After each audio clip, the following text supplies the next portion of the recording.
السلام علیکم۔ نہایت اہم اور حساس موضوع پر بات کرنے جا رہے ہیں۔ بے حیائی آج کے دور میں بے حیائی اس تیزی سے پھیل رہی ہے کہ انسان کو احساس ہی نہیں ہو رہا ہے کہ وہ کہاں جا رہا ہے۔ لباس میں بے حیائی، باتوں میں بے حیائی، سوشل میڈیا پر بے حیائی، ہر طرف ایک فتنہ پھیلا ہوا ہے۔ لیکن یاد رکھیے، حیا ایمان کا حصہ ہے، اور جب حیا ختم ہو جاتی ہے تو ایمان بھی آہستہ آہستہ ختم ہونے لگتا ہے۔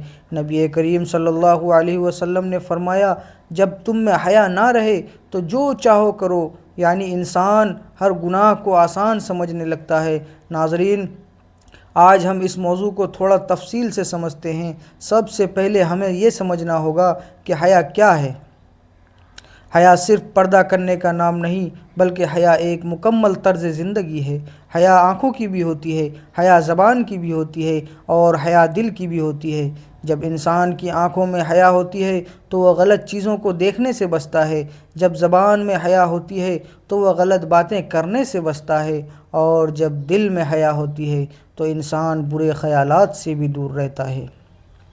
لیکن افسوس کے ساتھ کہنا پڑتا ہے کہ آج ہم نے حیا کو صرف کپڑوں تک محدود کر دیا ہے، جبکہ حقیقت میں حیا اس سے کہیں زیادہ وسیع ہے۔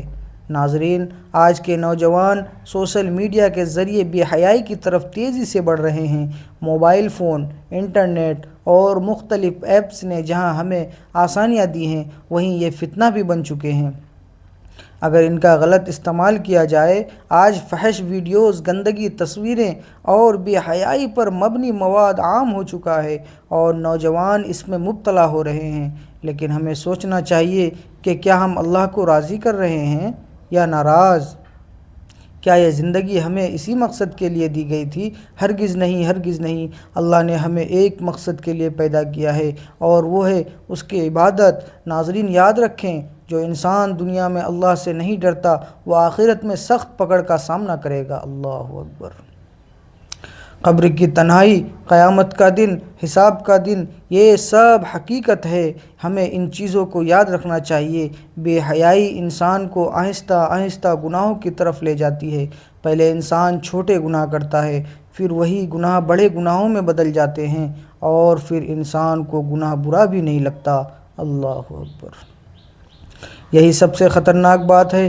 جب گناہ برا لگنا بند ہو جائے تو سمجھ لو دل سخت ہو چکا ہے۔ ناظرین، ہمیں اپنے دل کو زندہ رکھنا ہے، اور اس کے لیے ضروری ہے کہ ہم توبہ کریں، نماز قائم کریں، قرآن کی تلاوت کریں، اور نیک لوگوں کی صحبت اختیار کریں۔ خاص طور پر نوجوانوں کو چاہیے کہ وہ اپنی نظروں کی حفاظت کریں، کیونکہ نظر ہی سب سے پہلا قدم ہوتا ہے گناہ کی طرف جانے کے لیے۔ قرآن میں اللہ تعالیٰ فرماتا ہے کہ اے مومنوں سے کہہ دو کہ اپنی نگاہیں نیچی رکھیں اور اپنی شرمگاہوں کی حفاظت کریں، یہ ان کے لیے زیادہ پاکیزہ ہے۔ ناظرین، ہمیں اپنے گھروں کے ماحول کو بھی پاکیزہ بنانا ہوگا۔ والدین کی ذمہ داری ہے کہ وہ اپنے بچوں کی تربیت اچھے انداز میں کریں، انہیں دین کی تعلیم دیں، انہیں حیا کا مطلب سمجھائیں۔ اگر ہم نے اپنے بچوں کو صحیح راستہ نہ دکھایا تو معاشرہ انہیں غلط راستے پر لے جائے گا۔ ناظرین، ایک اور اہم بات یہ ہے کہ حیائی صرف عورتوں تک محدود نہیں ہے، بلکہ مرد بھی اس میں برابر کے شریک ہیں۔